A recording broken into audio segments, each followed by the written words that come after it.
senior judicial analyst, Judge Andrew Napolitano. Good morning, sir. Good morning, Sandra. Good to have you here. Good to be with you. I was surprised at what she said. It's almost inconceivable that she would not have discussed this with the president.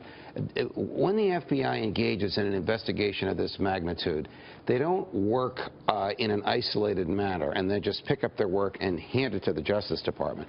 They work in tandem with the Justice Department. There are at least a half dozen federal prosecutors from the Justice Department working on a daily basis with the FBI. They ultimately all report to Loretta Lynch. So she, just like FBI Director Comey, is getting reports on a regular, consistent, systematic basis about what's happening. So it sounds like you're not buying it. Well, listen, I don't want to say that I disbelieve her. I just say it's unusual. It would be very unusual for her not to say the case against Mrs. Clinton is heating up. Pretty soon, you and I are going to have to make a decision. The FBI doesn't make the decision. The FBI produces the evidence in an apolitical, professional way. The Justice Department decides whether or not to present it to a grand jury.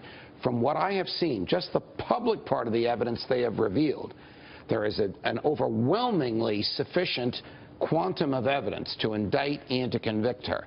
So the question is not what will the FBI do. The question is what will Loretta Lynch do? Will she let her prosecutors present this to a grand jury? If they do, Mrs. Clinton is indicted. If they don't, there's a lot of explaining to do. Wow, and you seem like you want to jump in here. Yeah, I will say that I disbelieve her. I mean, I don't know if Loretta Lynch and Barack Obama think we're stupid, but there's no way that they haven't discussed this. Look, she was over at the White House meeting with the president the day that he endorsed Hillary Clinton. There's no way somebody that's so concerned with his legacy would endorse without having a conversation like this. I don't buy it. I think that this is just political posturing. And, if the FBI subpoenaed me for my emails and I picked and chose which ones I handed over and I destroyed the ones that I didn't hand over, this would have already been settled. But because Hillary Clinton is who she is, she's without question gotten preferential treatment. In the hypothetical you create, you would have been indicted for obstruction of justice. Absolutely. But your last name is not Clinton. Exactly. And you're not the likely Democratic nominee for president. Thank you for clarifying, Judge. And we also want to get your take on this. The Supreme Court is expected to rule later today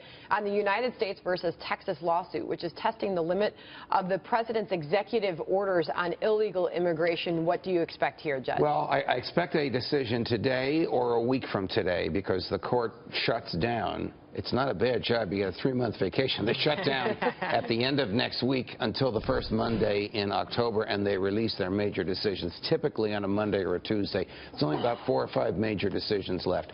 This is the case where the president changed the law or attempted to change the law with his executive orders. This is the case where he set the standards that would prevent the deportation of parents whose children are here lawfully, either because they were born here or because they obtained permanent resident alien status when the parents did not.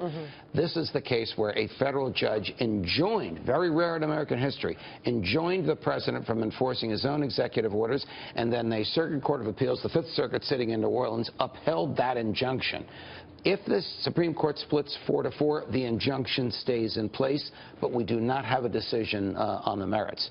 If the Supreme Court overrules the Circuit Court of Appeals, then the President of the United States of America has been permitted to rewrite the laws according to his own standards. This will last for the remainder of his term unless it is reinstituted by his successor or rejected by his successor.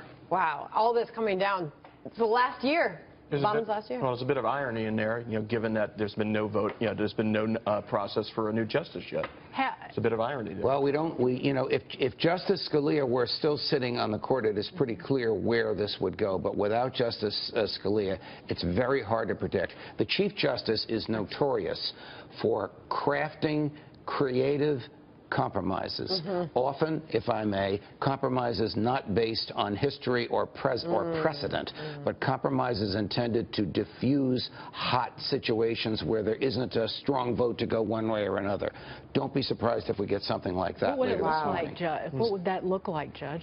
What would that kind of careful crafting compromise look like? It might invalidate some of what the president did and permit some of what the president did, which would give each side a piece of the pie. All right, good stuff. Judge, thank you for You're welcome. being here on all of that. And